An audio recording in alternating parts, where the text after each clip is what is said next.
Hey everybody, welcome to the Pandora Theater. I'm Clint Schaffer. And I'm Chad Weeks. We're a couple guys who like movies and like to talk about movies. And apparently TV shows. Yeah, I think we like those too. So what are we going to watch tonight, Clint? Today we are going to watch all 9 episodes of WandaVision. Yeah, we can digest them one at a time as we go through the list and see what we're going to see how we feel about them. I like that. So grab your popcorn. Fill up your drinks, water, whatever. Yeah, water. Yeah. And enjoy the show.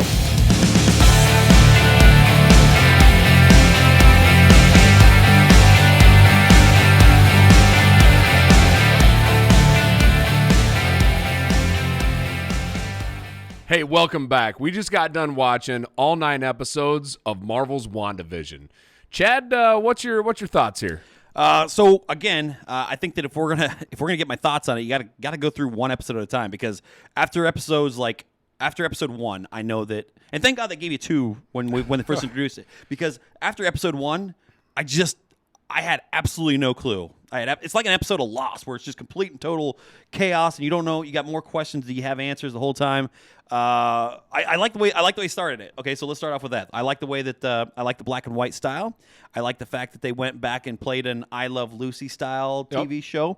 Didn't they have the was it episode 1 where they had the Stark Industries commercial like in the middle of it, or that was one. That was probably the one that they had that, and that was a clear highlight to the bomb. That was the one thing where it's like, okay, that's pretty obvious. Stark Industries, because you have to digest those commercials so much and see exactly what it was, and you kind of could go through with each episode and digest her trauma. So it's like the first one, it's like the big one where it's her and her brother trapped in the Stark bomb, and you can hear that ominous beeping from the toaster. Also, I'd like to call out the indestructible head. Okay, so the first thing she does is one of the first things that you see Wanda doing a Wanda style of witchcraft or whatever. Right. Is when again, campy humor. I like to call it chaos magic, but chaos magic. Yes. Now we should definitely call it chaos magic. And you see Vision walking through with his reading the paper. Plate smashes against the side of his head, and she's like, "My husband and his indestructible head." And he has anything but an indestructible head. Oh, the irony! Yeah, right? Exactly. The first time I heard that, the last time you saw Wanda or Vision was him getting the Mind Stone ripped out of the front of his skull. So not at all indestructible head, but yeah. It's just such a weird. I feel like it's a weird way to even transition it, or way to say that. Yeah, and maybe that was I swear the folks that write Marvel, though, they do it all for reasons. They had to be aware of it, right? I mean, I'm sure that there was somebody else in there that thought the same thing. So they had to be aware that was, on the nose type of joke, I guess. Yeah. I'd make that assumption. Yep. I tell you what, when we first sat down and we watched it, like you said, thankfully they gave us at least 2 episodes. I would argue and say even after the second episode, I think I was still lost. I would say still the third episode, you're still lost. So. Yeah, that's probably fair too. But I did enjoy. I liked the black and white-esque. I liked the I Love Lucy style. I thought it was funny. The whole trying to cook dinner for the boss. Sitting there, like it was a fun scene overall. I love your charming door knocker. Yeah, which was a lobster on the. So here's another thing though. Like looking back, knowing what we know now and knowing how things played out, you can see where Kitty got kind of almost desperate to say stop it while her husband was choking, and it was more like just knock it off. And I think it's because we don't want to upset the apple cart, we don't want to throw Wanda off of her train here and go outside of our that's what break the show. So that would be my guess is like what that was there. What about the second episode? Yeah. Second episode, again, I thought it was also kind of fun. It was you've seen a lot more of the town, right? Yeah. Which I thought was more enjoyable to kind of see them out and about. So at the talent show, and while first off, they introduced Dottie, and they clearly try to make Dottie they try and point her out as the villain, like right away. Yeah. That's definitely what you think. You're definitely thinking she's a bad guy. Absolutely. And Agnes is just the helpful neighbor. You can tell that like she's very. By the way, I love her. I want to see more of her so much. Yeah. I want her to be a fixation in the. Not a role that I would have pegged her to play, But once she's now played it, I absolutely loved the. She did that cheesy part really well. Yeah. Even when she, when the big reveal, she was great. Every way. But even on episode 2, though, looking at that, the other thing that I liked about it, not only did we get to see a little bit of the West View, right? Yeah. But the other piece that I enjoyed is they started giving you some of those nuggets of the outside world, right? Yeah. So we got to see what we now know as a drone that ended up flying in, and it was a actually colored helicopter, but it was more older looking. The other thing was the radio. Yes. Right? That was Jimmy the first Woo, time that we heard Jimmy Woo. Yeah. Yep. And going back to the end of episode 1, that's the first time you saw Darcy. You saw the clicking off on the TV, that sort of thing there too. So you knew that there was it was an outside world, and there was something else playing into it, and you were just like Jimmy Woo saying, "Who's doing this to you, Wanda? Who's doing this to you?" And it's actually playing off of a "Help Me, Rhonda." Beach Boys song too. I don't know if you noticed that. No, I didn't pay attention to it. Help me, Rhonda. Help me, Rhonda. But it's also, it's turns from Rhonda to Wanda. And Dottie, you can tell again that once she cut her hand, and she was just very. What was the word I'm looking? She's thrown off at the moment, and then all of a sudden it's like, well, we're just gonna keep on playing because we don't want to upset the cart here again. The blood was colored as well, I believe, if I remember that. Yes. And then at the end of the show, we do get into color, so we finally get color towards the end of episode 2 with a pregnancy, which brings in a pregnancy, which and when you go into episode 3, they say it's been about 12 hours. And she's at 9 months. And, so episode 3, I think, is when we really started getting into bigger breaks, which we didn't talk about the talent show either. We should mention the talent show. Like I said, the talent show I thought was absolutely it was such a fun little, the way it was performed, the way it was kind of set like up. A drunk Vision style. Yeah, I mean, he was pretty much hammered drunk is what it was. So. And it was like they were using the real magic, but in the same sense, she was playing it off like it was all fake, which was great. And it was perfect. It was a magic show, right? Yeah. So, I mean, it was actually, Absolutely, perfect. Absolutely. And we're also introduced to, it wasn't Monica Rambeau at the time. Yep. It was, I can't remember what her name was. Fernanda? Geraldine. There you go. There it is. Wow. So we were introduced to Geraldine. I was totally off. Yeah, I was way off. Okay, so Geraldine, who we now know as Monica Rambeau, played a huge part in episode 3, because episode 3 is where she helped deliver the pregnancy and was totally in character until Wanda started talking about her brother.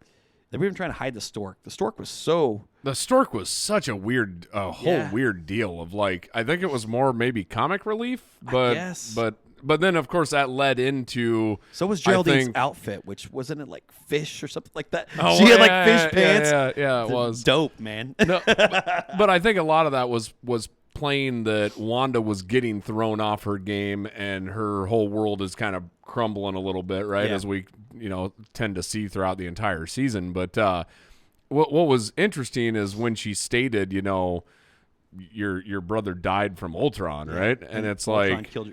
Yeah, and then it's like, boom. Why would you say that? And the next thing you know, then I think at that point you could even hear her accent a little bit coming into that moment, which her accent is so faint that it's hard to pick out most of the time. Well, that started out by her asking Monica what the symbol was, because she had the sword symbol. Yes.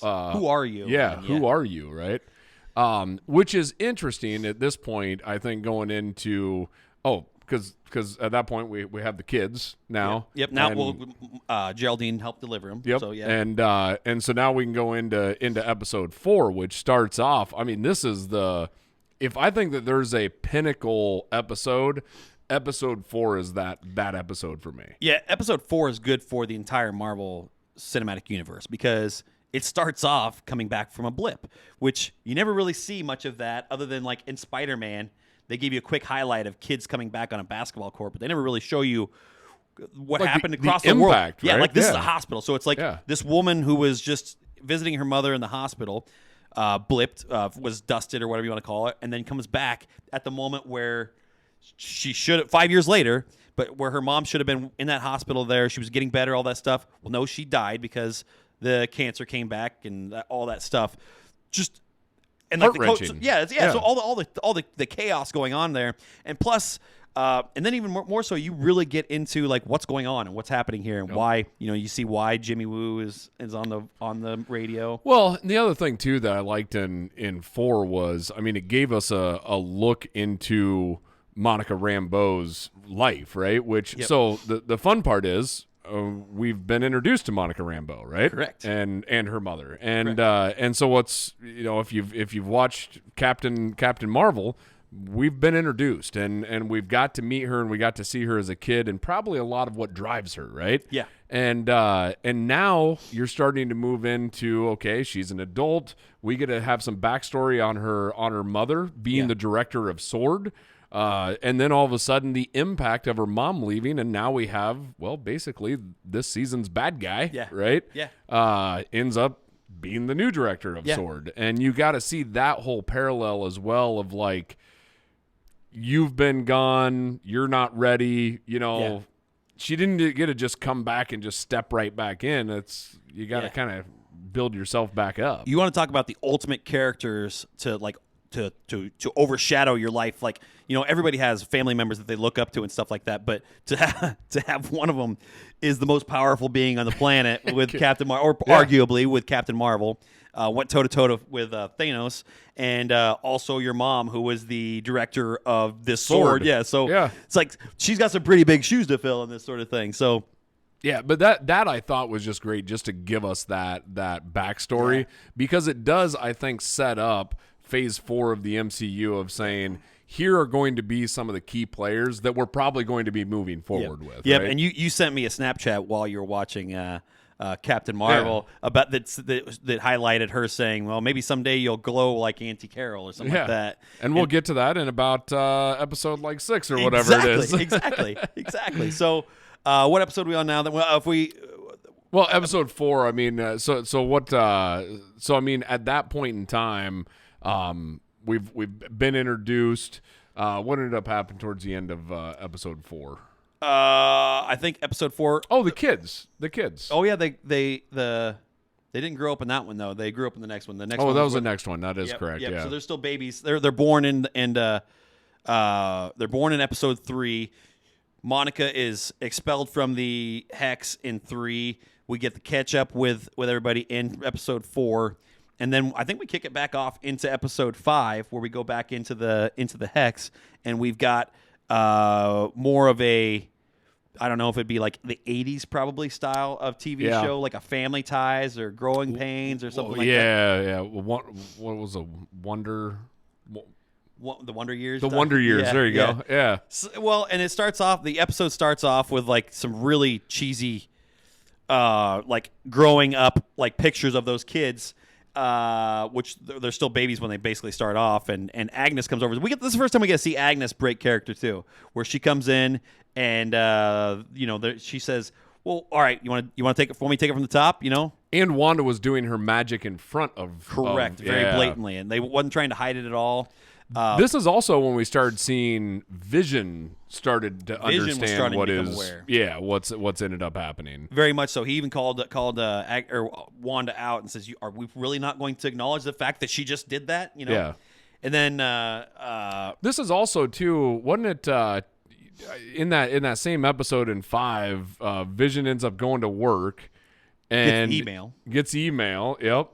And then ends up basically touching his coworker's head to take him, releasing him. And it's like, then we found out the pain that these people are actually going through. Norm goes off and he's being tortured basically in that situation and trying to, just begging for. And at this point, when I watched it, when I first watched it, I was trying to think like, it can't be Monica really, or it can't be Wanda really. It's got to be Agatha, or it's got to be another power at work, because I just had trouble believing that it was Wanda this time. Spoiler alert, it was Wanda. It was Wanda all along. It was Agatha all along, because can't wait to get to that little. But and then they come back and the dog's dead, and it's just, and then you actually get to the old drone. There's a whole bunch that happened in episode 5. Like I said, the dog is just randomly dead, which I felt like that was just weird. Yeah, because of course that also I think was like, it was traumatic because you also had the boys there as well with Agatha holding this said dog. You know? Yeah, and that was a very chilling episode. They even had trouble explaining why Vision went to work on a Saturday, to the boys, and you could tell that things were just falling apart for her. And I think this is probably like a mental health thing, because I think that's what they're kind of going for here. Is like the whole time Wanda's just trying to keep herself together, and she just happens to be this powerful. So when she has a bad day, everybody has a bad day. So when Mama ain't happy. Yeah, nobody's happy. Exactly. And so they go home, and Wanda and Vision is very much aware at this time that something's not right, and he can't figure out what it is. So they almost go to blows, but then again, they don't. They both raise up and all that stuff, and then next thing you know, we have Quicksilver. Yeah, that's right. Pietro. But it's not the Pietro that we know. It's the X-Men. X-Men Pietro. So we brought in, I think it was Peter in the X-Men. But regardless, this is where I feel a little bit gypped, because we never really went into the X-Men. It was just I wanted this to be the start of the first mutant official mutant in the MCU. Yeah, but I mean, I wouldn't feel totally gypped. I feel like this is a nice, easy way to let us know what is coming down the road. I mean, I think that's it. I think that's really what they just tried to do.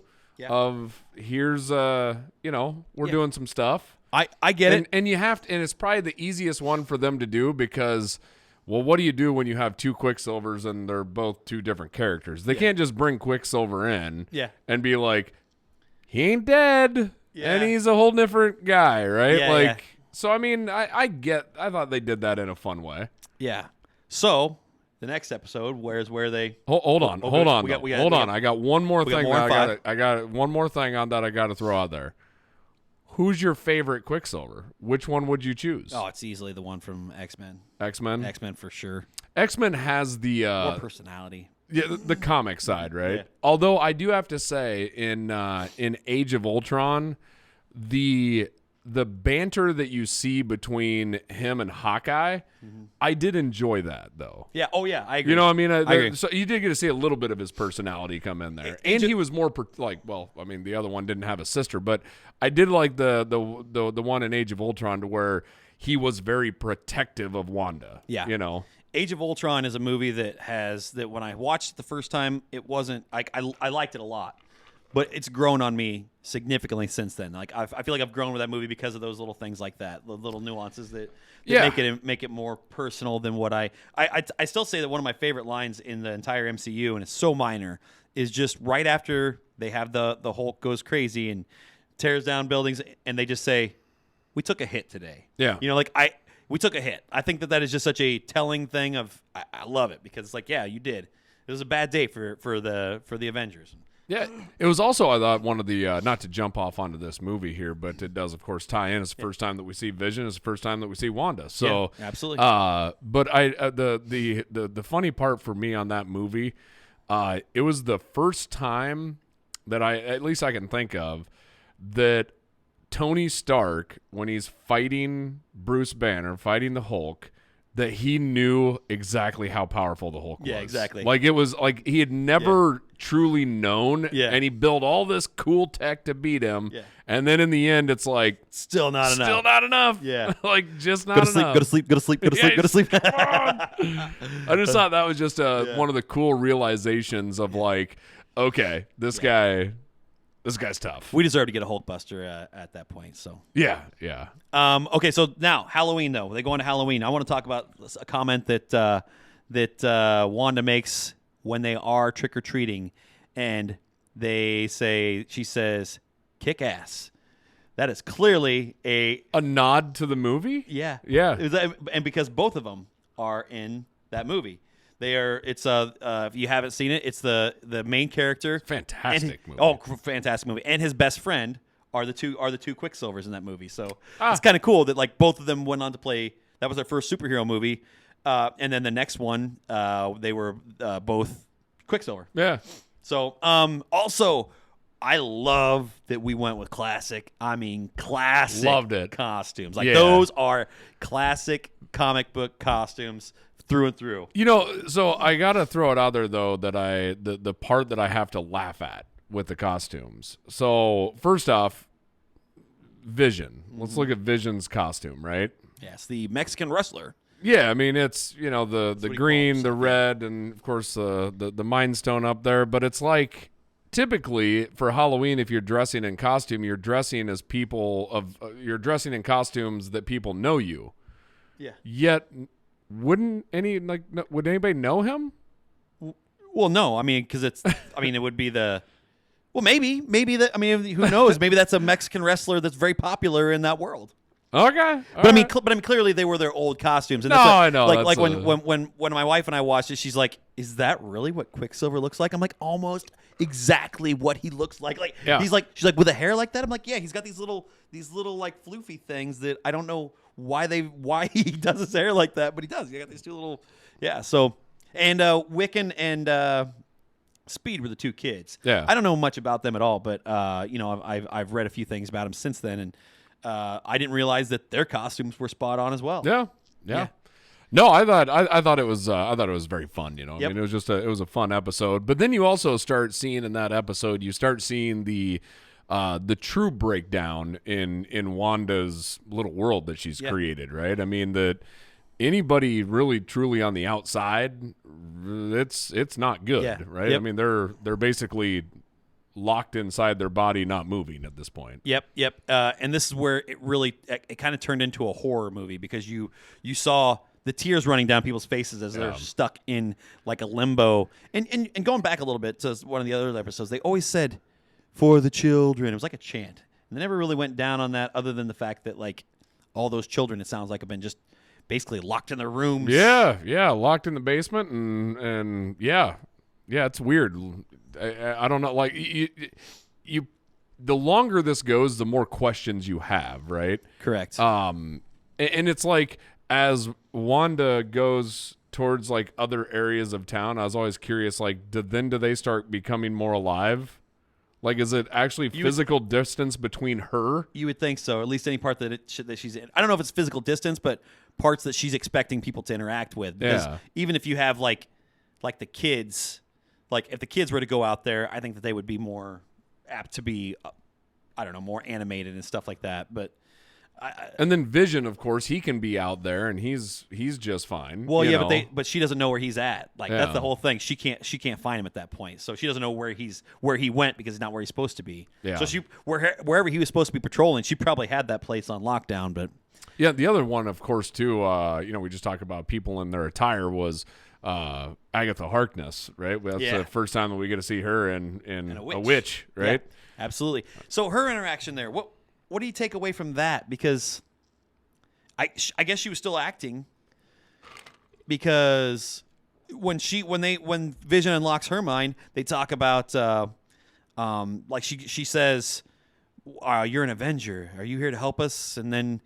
And because you're dead and all that stuff and like those little things like that. Oh yeah. And then she starts laughing maniacally, like Yeah, but that she got exactly what she wanted out of that, right? Which is I see another tie into Age of Ultron. No different than like the Scarlet Witch, putting the doubt in people's minds and making them see things, right? Yeah. Bringing out that I don't know, maybe the worst or whatever. Yeah. It's almost like Agatha did that to Vision. To basically give him enough information that what was his next move. Yeah. And he blasts right through the hex and then all of a sudden realizes that it's bad, right? Yeah, absolutely. And so I think that was all part of her plan was to put this doubt in his mind for him to actually end up seeing exactly what she was doing. And then you get a glimpse into the power of Wanda. As she immediately freezes everybody, lifts up into the sky and pushes the hex out further. That's cool. Like it's one of those then you realize how powerful she is. We didn't talk about was that at the same time was the drone? It was in episode 5. We didn't talk about that one, when they tried to shoot her. They tried to kill her. And she drugged the drone out, threw it out the. That's right. Yeah. And then folks that was cool too. Like at that point, it's like, okay, she's much more aware of this than she. Yeah, because we're not talking a lot about it, but I mean, there's also the whole storyline outside as well with Correct. Darcy. With You're hating Hayward more and more, and you're loving Darcy and Jimmy Woo. Oh well, them. could you ever not love Darcy? That exactly. like her character Mjolnir? is fantastic. Every time I see her, I think of her saying Mjolnir in Thor. Like it's just like that's my. But honestly, it's because that's the first time I'd ever heard it was from the movies, because you read it. For me, it was Mjolnir. It was Mjolnir, and then so I grew up thinking that it was called Mjolnir. So to hear people calling it Mjolnir, it's like, oh, that makes so much more sense. That's what it is. It sounds so much better that way. But that's also fun. Sorry to go back a little bit, regressing here a little bit, but we have now had characters from Captain Marvel, from Thor, and from Ant-Man. Yeah, absolutely. So I mean, like that's probably, as a Marvel fan at this point, I mean, you're in it. You know, I mean, like we didn't get many of the A-list or any of the A-listers, but we got I guess we had two of them. We got Vision and Wanda. So yeah. But I'm just saying, but we did get like the supporting cast of like every other movie to. Yeah, the other thing too that we didn't mention, and I didn't know this until like getting into this show. I had no clue that Elizabeth Olsen, who plays Wanda Maximoff, was a sibling to the Olsen twins. I've just recently found out that people weren't aware of this. I thought that it was like this was common. If you look at her, you can see them. It's easy. Yeah, it's like she could be another twin. Yeah, I think it was about this episode where you look at her, it's like, my God, she looks like them. It was probably this episode when I found out that this was happening. Yeah. That's what Kayla, I think it was a TikTok thing or something like that. She's like, apparently people are just now finding out that Elizabeth Olsen is related to the Olsen twins. No clue. That's crazy. No clue. That's wild. The other thing too, so sorry, getting back on track here. So you talked about her raising up in the air. She pushes the hex out, right? And it's starting to expand. How fun was it that everything it was touching, it was turning into a different, like, that time zone? It was, but here's the thing: like, we were already up to what decade would we have been in? Because we were Malcolm in the Middle, so we were in the 90s, and for some reason they like the car lot was from like the 70s or something like that, and the carnival or the circus looked like it was from that decade too. I felt like it was. No, hold on.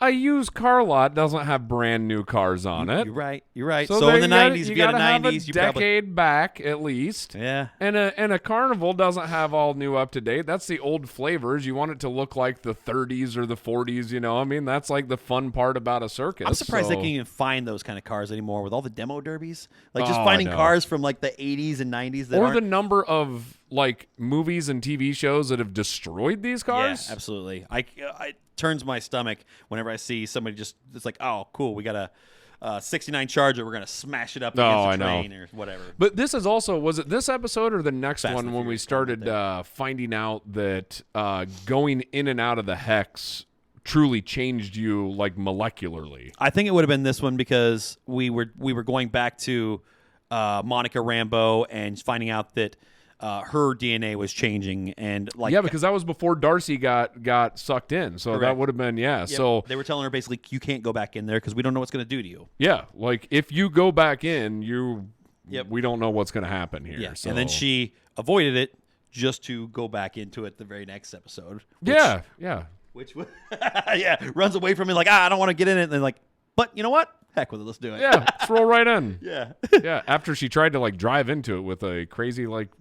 Yeah, it's like I don't know why you. I mean, and again, we're back up to modern times because if we're moving on to the next episode, that's where breaking the fourth wall. It's The Office and Modern Family style. So I thought of like, was it Malcolm in the Middle or whatever that it felt like as well? Halloween would have been the Malcolm in the Middle one. Yeah. And then after that, the next one is where she's basically waking up from a hangover, but it's really her. You know, she's when she did her whole hex thing, and she wakes up in her costume and that whatever. But then she goes through and the whole. And here's the thing, though. At this point, everything is going back and forth in decades. So like she's watching TV or watching Yeah, the the TV's changing. the kids have like a PS4 controller, and then all of a sudden it turns into an Xbox controller, and then like a regular Nintendo, an Atari, and ultimately wasn't it a deck of Uno cards? Yeah, they're just sitting there holding Uno cards like random. But the thought going into that's where you have to just tip your hat to Kevin Feige and his whole like. How do you pronounce that name? Is it Feige? Because I want to say Feige. I think sure. I heard Feige. You said Figgy. Yeah. So I'm just curious. I don't know, but go ahead. You know who I'm talking about. We know who we're talking about. Like I said, I just have no clue how to pronounce his name. But just a world that like this dude has helped mold and everything. It's amazing. All the detail that goes into these things. The writing is like always amazing, and like every Marvel movie, like there's just like they hide all these little things in there. I don't know, man. It's just I continue to be impressed. Oh yeah, they don't mess around on anything, and the plans that they have. Well, I mean, they got a lot of like I said, comic book works and stuff like that to lean on too. So they can have an outline of things, and then they can say, but the fact that they go back to these characters that from the '90s and then bring them back in. Well, I mean, not from the '90s, but from the Captain Marvel took place in the '90s. Now bringing them back in here. Well, so let's talk about that. We go into this next episode. Yep. And Monica Rambeau is trying to get back in. Correct. Right. So.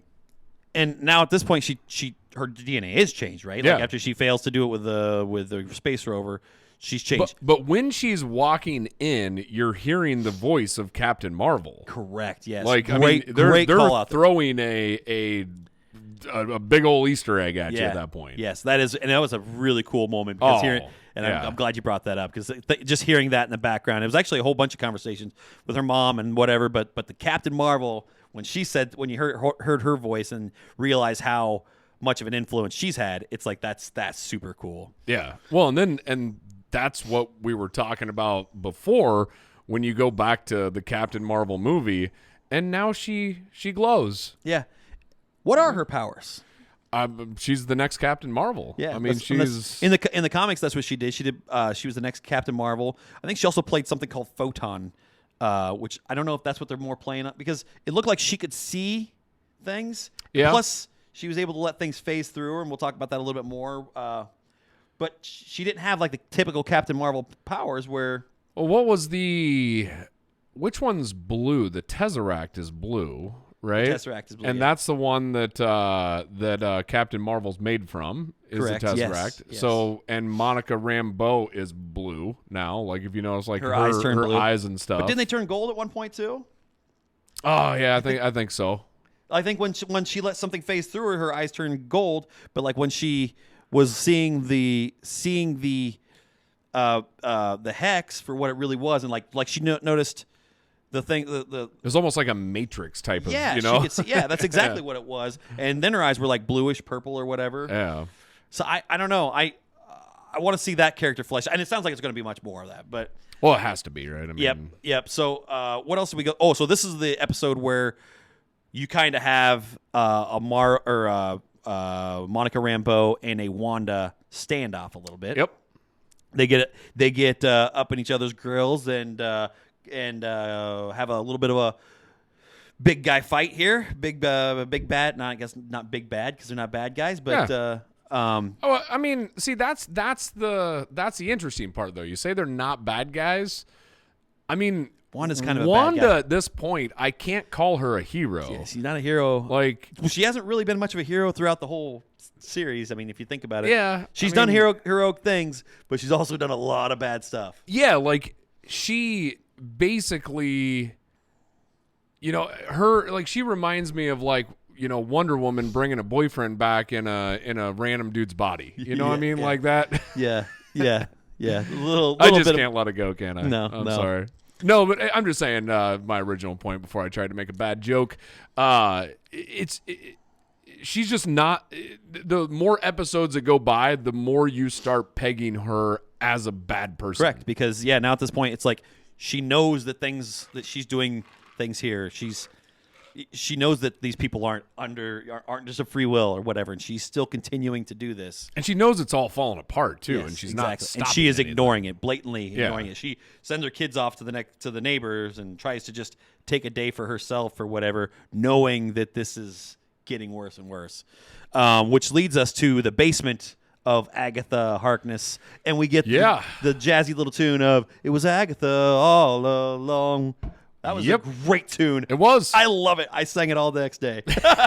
You would have. It's hard not to hear that song and not sing along with it. I still randomly pop it out once in a while. So for me, when this ended up happening, I know literally next to nothing about Agatha Harkness, right? Yeah, so like this ends up happening. The first thing I have to do is I got to jump on Google and be like, you know, who is this? And then you really kind of find it's almost again.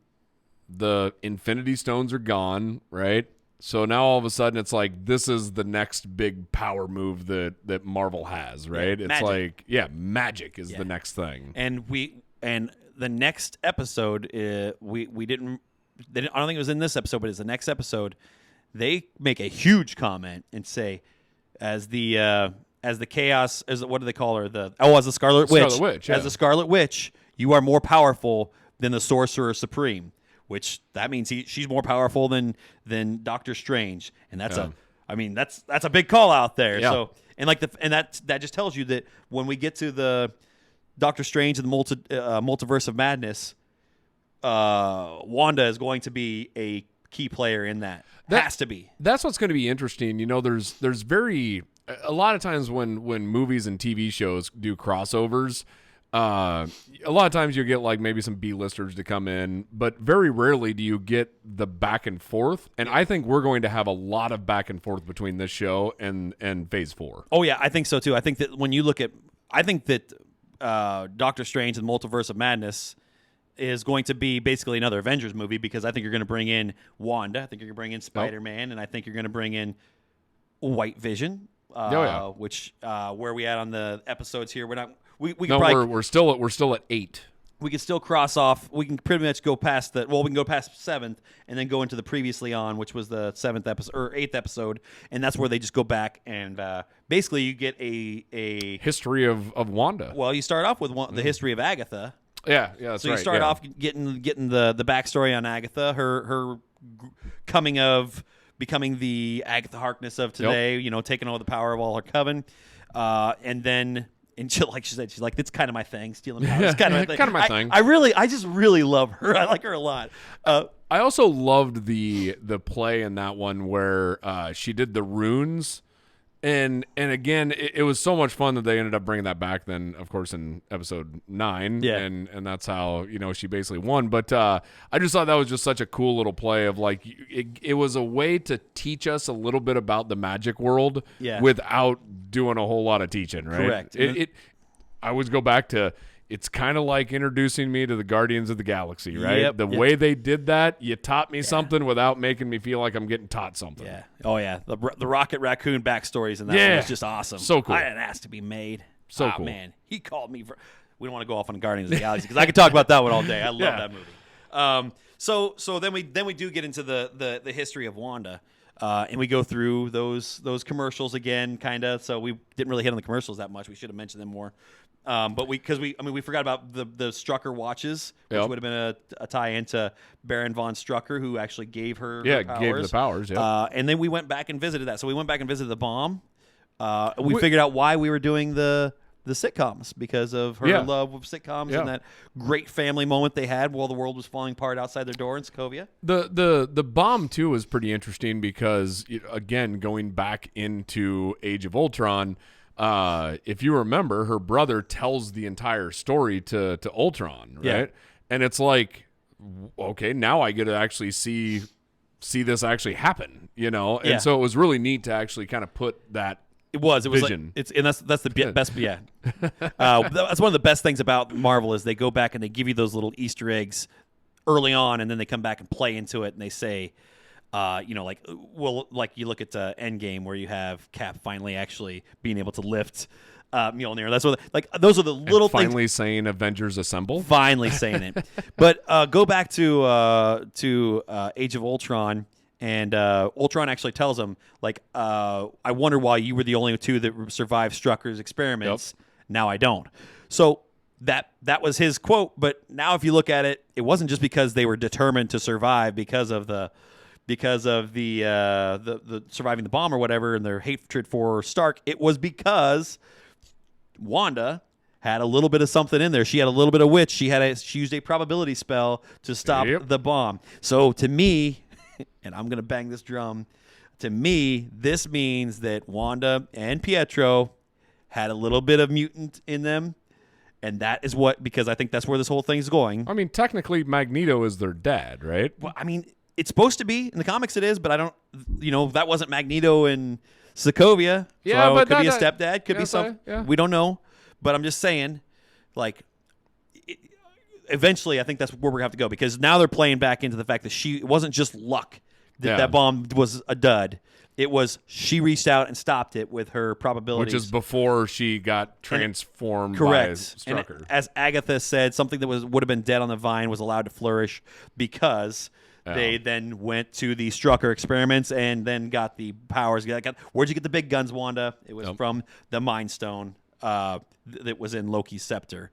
My wife kept thinking that in the explosion that there was a that you could see somebody in there. I don't think that that's really what it was, but yeah, I'm not sure. We watched that little thing there again, but I don't think so. But so then what was the next step on that one? We went from well, then we could jump into the finale. I mean, that's we go through her whole history on all those. I don't think there's much more though. No. I mean that. Basically that ended with her having the kids. They went back and they showed how Vision, how she created Vision, how she created the Hex. Oh, that's right. Yeah. Because created Vision by the what was it? It was something with the Mind Stone of like her memories and everything of him, but it was still like tied to the Mind Stone. The Mind Stone created her, so she used the part of the Mind Stone that was big, recreated the Mind Stone for him.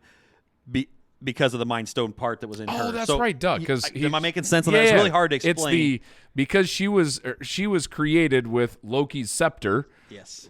Which was the actual Mind Stone. Correct. And eventually was part of Vision's head. Part of Vision's head. That's right. And you look at Infinity War before Vision was killed. They were having their intimate moment in wherever they were at. I don't remember, but they were talking, and she's using her magic to like feel his mind and stuff like that. Yeah. She's like, I just feel you. And, like you could tell that they were very intertwined throughout that thing. And that's why she could also had the power to actually remove the Mind Stone from his head in Infinity Wars. Yes. She actually killed him is what she did. Yeah.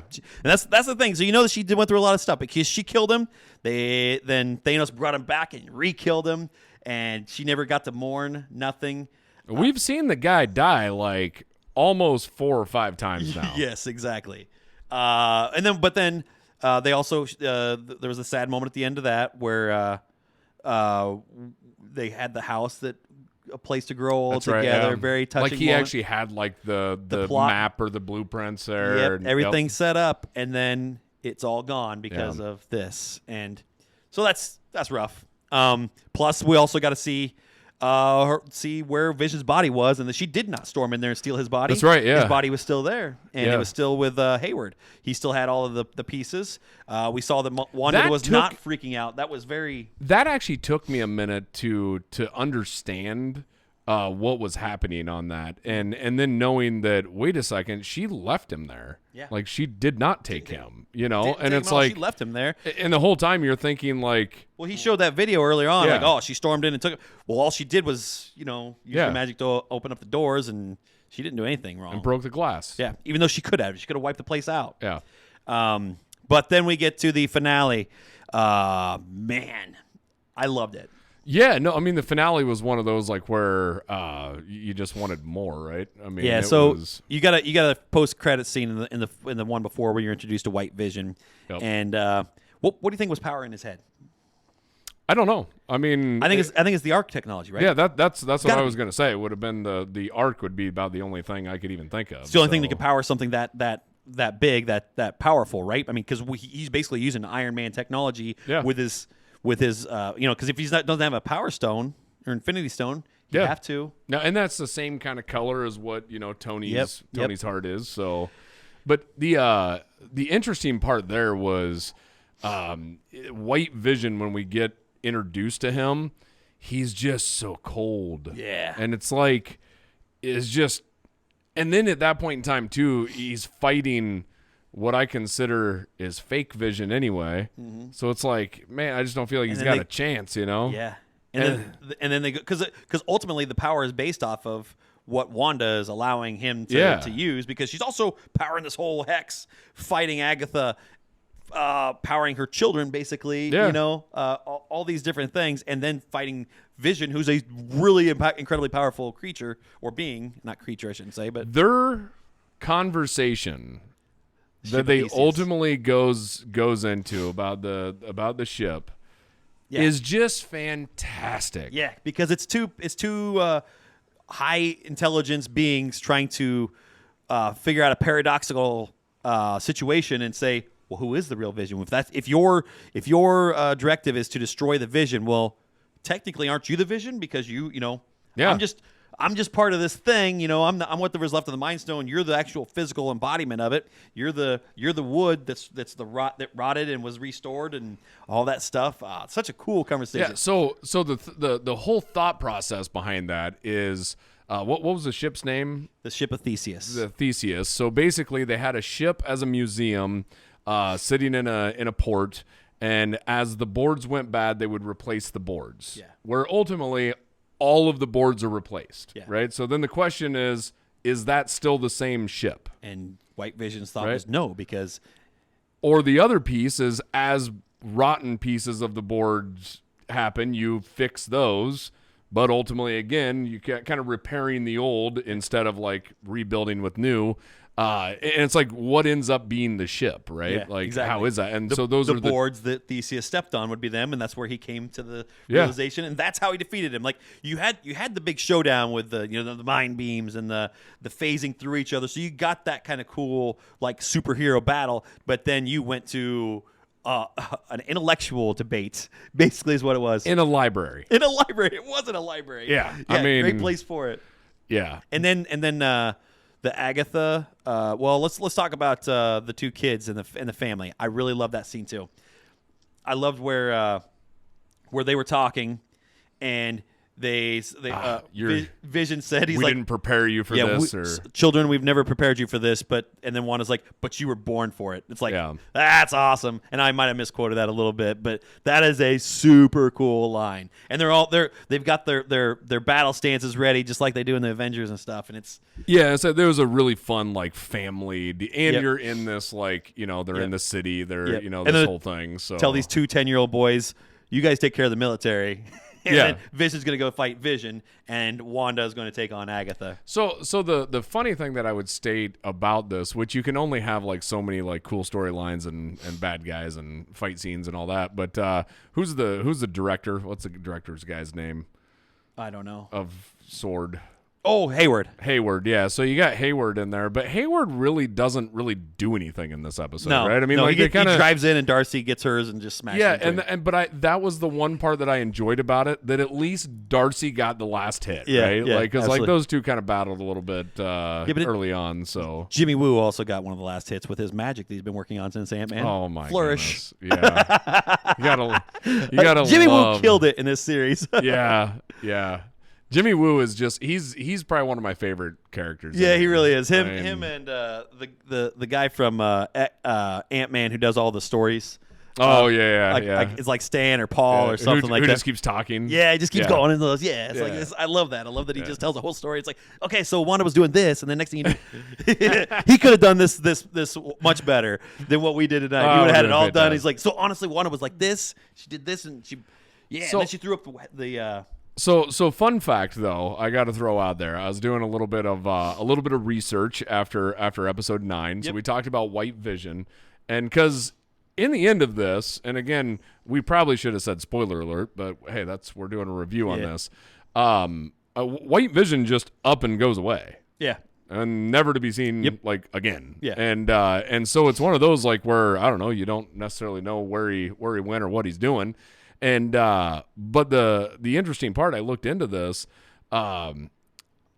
he's white because of course he's lost his person, right? His soul is gone. Literally the Mind Stone would have been his soul. Yeah, and so that's gone. And in the comics, he ends up regaining this. See, I didn't know that. I didn't remember. Yeah, so he actually ends up regaining his color again. Actually, I think he ends up fighting the anti-Vision. Is another Vision from another universe who's a bad guy. But anyway, him and Wanda, they made that pretty clear in episode 9 that that's done. Yeah. She's over. Yep. Over Vision, right? But anyway, in the comics, Vision goes on a date with Captain Marvel. Naturally. They go jet skiing. Comics are so weird, man. So weird. So in preparation for this, I read the first Vision, White Vision, just a comic book, just to see if there's anything major in there. And it is so weird. It is Hawkeye just not fangirling, freaking out because he's still on a team with Mockingbird, and they're getting divorced. His estranged wife. Like, right? It's weird that they have to have these comic book characters have to have so many relationships and I don't know. Well, I just laughed. It's like Jet ski. I'm just picturing how does The Duke two of the most powerful beings in the universe are just like, you know what? Let's go grab a snow cone and jet ski. Yeah, she could stop a tank. He could phase through a wall. But you know what? We should go jet skiing. Let's go jet skiing. Jeez. Yeah, I don't know. It's interesting. They could have had lunch on Mars. Yeah. Easily. Yeah. And no, we're gonna go jet skiing. Yeah. Comic books are weird. I do like the way they finished the using her own using Agatha's own rune spells against her, using the hex to say she can't use her thing in here. in the hex. Yeah. Liked it and didn't like it. Okay, why? Is it because how did she learn how to make those Yeah, runes? how'd she learn how to do that? I wanted that too. I loved it because it was such a cool play on what happened in Agatha's basement, and now it's like, no, now you got my whole world here. But it's like, how'd you know how to do that? Yeah, I wondered that too. And I have no answers. Yeah. I mean, I guess she's a Scarlet Witch, right? Yeah, she is the Scarlet Witch, and I love that they called her that, and I love that she manifests her own costume now. Just straight. It doesn't have to be. She wore more than just a leather jacket. Yeah. That's been her costume. She's been Wanda, and now she has a reason to be the Scarlet Witch, and she actually has this super she looks like the Magneto from the X-Men Days of Future Past. I'm gonna give a prediction here. Okay, go for it. Let's hear it. I think I'm gonna guess that somehow. I mean, she's got to be. She's not a hero anymore. I see her at some point being the primary villain in Phase 4. I could totally see that because now you're at the point where you've introduced such powerful beings that you almost have to have a reset button at some point and say who's going to be the most powerful being. If you've got Captain Marvel and the Sorcerer Supreme and Vision and the Hulk and Captain Marvels. Yeah, 2 Captain Marvels now. All this stuff. These are all the good guys. How are you going to find a bad guy that's bad enough to do it? Well, we just introduced one who just found herself, and now she's studying the Darkhold, and she's tough. So yeah, and Agatha kept saying she is designed to destroy the world. I mean, that's what her legacy is right now. What I don't know. I don't know anything on the comics on how that's all set up. So the big storyline for Wanda, probably the biggest storyline of all, is the House of M, and that's where it's just like this one where she creates all these. She creates her own children with her mind. Yep. She kills a few of the Avengers. I think Hawkeye's one of them. Vision is one of them, and Ant-Man is one of them. So she kills 3 Avengers, and then manifests her own House of M world where mutants are basically much more popular. They're kind of taking over humans. So, and Magneto is like the king of the world, basically. So it's Magneto and his children, who Wanda, ironically, is the only one of them that doesn't have mutant powers. But anyway. Then in the end, Hawkeye, because now she's recreated this world, so Hawkeye's back. Hawkeye tries. Wolverine remembers things. Other characters start to remember things as they are introduced to the mutant. This mutant that reminds them. So then they start to remember. It all starts with Wolverine, and then it becomes like Spider-Man really takes it poorly because he's back to dating Gwen Stacy in this area. Oh, wow. And then he just wakes up after Wanda decides to end it again in bed with Mary Jane, and she has no clue. So he has to experience her death all over again, and he's had it rough. So all that stuff happens to him all again. He was a celebrity. He was living the dream, so it's just. But then at the end of it, she says no more mutants and wipes out all the mutants that weren't like directly with her, which was like Emma Frost. Emma Frost was the one that defended her, and I'm really going off on a tangent about these comics, but it's big because the No More Mutants wiped out all the mutants, and I feel like that's the where we could go with this, where we could bring in mutants if we wanted to, and say that's the thing. I don't know. I just think that it has to be a play into it. And when you start seeing some of how it's weaved in and where they're going, you'd have to guess with Darcy being a part of this and a new Thor coming out. Yep. There's got to be some sort of a crossover. Correct. With all the tie-ins with Captain Marvel, you would expect that we're going to have some sort of aspect of WandaVision in Captain Marvel now. You have Jimmy Woo from Ant-Man with a new what is that one called? Quantumanium. Yeah, Quantumanium, which is going to be, I think it's going to be working towards Cassie being part of this as well. So it's like Cassie, Ant-Man, and the Wasp. So you already have a tie-in there. Yep. And then you mentioned with the Doctor Strange aspect. Well, Doctor Strange. Plus, you got to figure that Spider-Man, and with all the rumors they've been talking about him having a multiverse and bringing in other bad guys, villains, and other even Spider-Man, Tobey Maguire, and Andrew Garfield, those guys in. So there's going to be some big plays in here. A lot of stuff can happen. They can even bring in now that Netflix has lost its rights to the Defenders. You can bring in those guys into the MCU full. So we could have a Daredevil. We could have we're going to have a She-Hulk. So I would imagine that's going to tie into those guys. So. But I just meant what has actually been tied in, like the things that have already been touched already. Yep. It's like those other movies. I mean, there's already direct lines to that of like we have to see something from WandaVision.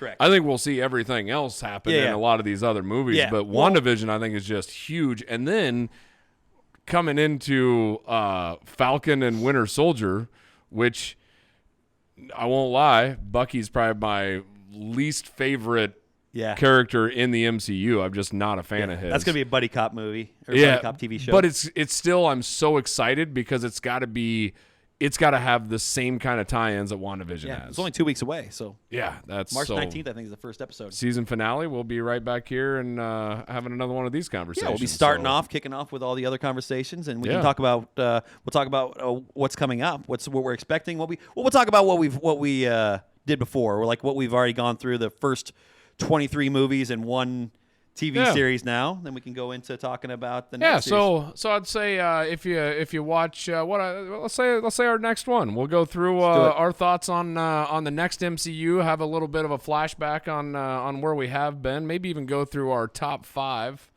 I actually have to rank these things. Yes. 23 movies in a series so far. I think it's 23, right? Sure. Yeah. Pretty sure it's 23. Yeah. No, that's got my mind spinning, man. So that'll be a fun conversation. Yeah, the foreshadowing I think is going to be what's really incredible because you have no clue. Like there's just so much to think about what could happen and all that. So I'm excited. And it's Marvel, so you you don't have a clue because. Exactly. Yeah, you'll see I think that we started this podcast just so we could talk about the Marvel stuff. Like most likely, yeah. Like if we're going to talk about movies, we should talk about Marvel. Yeah, so. Accurate. So, well, hey, with that, I want to say thank you all for sticking with us, for going through this conversation about WandaVision. We've had a blast absolutely. talking about this. Big bale of hate to swallow here. I know. To go through 9 episodes is a lot. Well, it's also a lot of there's a lot of cerebral stuff in there. There's a lot to talk about. So cerebral stuff. That's okay. Yeah. I'll roll with it. Throws me back into Professor X apparently. So, but yeah. So anyway, I want to say if you like the video, be sure to like the video, subscribe, ring the bell to get notified each and every time that we come out with new content. And with that, the credits are rolling. Lights coming on. And that's the end of the show.